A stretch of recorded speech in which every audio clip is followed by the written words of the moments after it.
Coucou la famille, j'espère que vous allez bien. Vlog nanga lelo. Nekola bana bandeko nanga mindelo. Oh non, mwana, il faut mon ophtalmologue. Mwana peut-être azo se fatiguer vite, so azo quand même sous problème à misunga binzambe nanga ndeza boy. Ba ola etilanga mwana lunette. So po bio kende te mona médecin te obi maloko la négligente, bo maloko ba parents moko irresponsable. Na kumbika mwana nga na bito kende ka to mona ophtalmo. Après, on va voir ce que ça va donner. Nous avons passé une grâce na qui place à rendez-vous. Na espace à une semaine. To komi awa et pourtant ba rendez-vous ba spécialiste ça sera vraiment difficile ya kozwango quoi. To komi a peto zu métro na biso mo na nga linga métro na ebisabino na ebite so rosa conducteur à métro. Pardon. To komi pe na place Jean Jaurès. Normalement ils sont à Lyon 7. To komi wana pe place en bibi na métro sko banda ko luka adresse. Mondela bungi sabato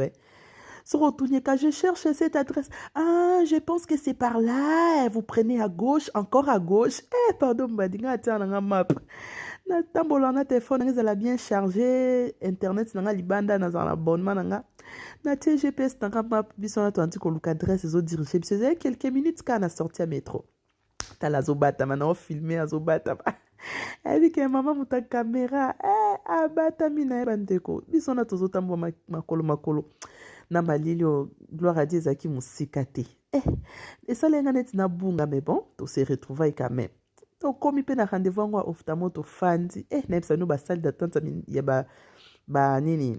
et pas ba médecin na biso pas seulement le médecin mais ba place nous stoki na ba rendez-vous au mon assurance pour sur la téléphone du mozo c'est gêné quoi. Tout fanti quand bataille mon écran moi si on a mon moi nanga zo tangisi ba lettres de près de loin tout malgré ça moi nanga mon en est bien mais ba luki ka petite bête cacao non il peut mettre les lunettes juste pour 6 mois après on va voir ngai bon c'est pas la fin du monde non c'est papa bango ya uta mobembo qui est de côté ka pour na lunettes ça bango pas opticien ala ta pendant 6 mois nzamba sa grâce wala ti pendant 6 mois baloba c'est bon et corrigé biso peut on dit ko zonga na zena ticket na nga muté amour singa connexion au ticket te zeno m solo ta ticket nzambe pas la tête na lokti petit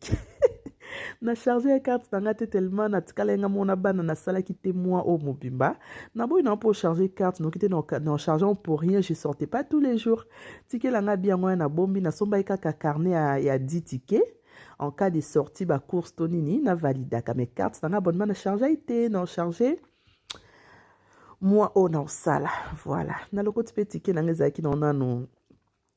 ba air ezaki non inspiré to doucoli na mwana nga kutu ba singa bifo na zule carte abonnement ndaza bo 6h30 ba biso ba contrôler ba kutanda biso ba okanga biso ya solo ba opese contrevation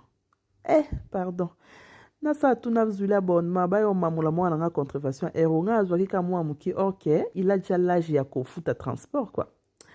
to zupe métro mwana nga lela métro na bino donc yeko bakobisa chocolat na métro pour nini na yebisa no métro to sisi atlantique kozonga bana so botamboli na bango foka mwa goûter batiki bele ba goûter na ndako na kota Lidl na sombe na bango miliki te ma bazana miliki te na yeke ozo miliki na Lidl tonto bimi Lidl wana il faut au moins chocolat au moins soki nini bon talara bana ya non blo ba 1 euro et quelques 2 euros et pourtant ba goûter bele za ndako ngai bon toko takaka biso mpe to comme na Lidl na zeli bon ba pakale alazu gâteau on ngabi yaya bozana ba chocolat be na ndaku oh non je veux les gâteaux ngai bon ça les cas plaisir alors il y a un oignon sauté na pesi kaka na zonga ba 2 euros et quelques comme ça na dépa calé na na zuet ça sota moi quelques jours na ndaku ndeba na ba melati le na tongo le na puto va balala to koti na ndaku on a rendez-vous za na matinée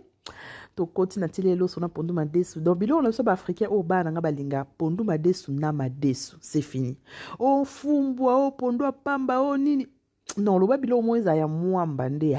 mais fumbwa mabalinga ngo te peut-être pour na basinga singa nepsi ya kana sela ba mo akwa na bango na balia po ba bebsela nga sala manja mikolo te ngamo appétit ole ba pondu madesu zaite na bimisi ba croissant nga na salita salé na mo ba saucisse wana nde na lia ki ba ezai ba midi pas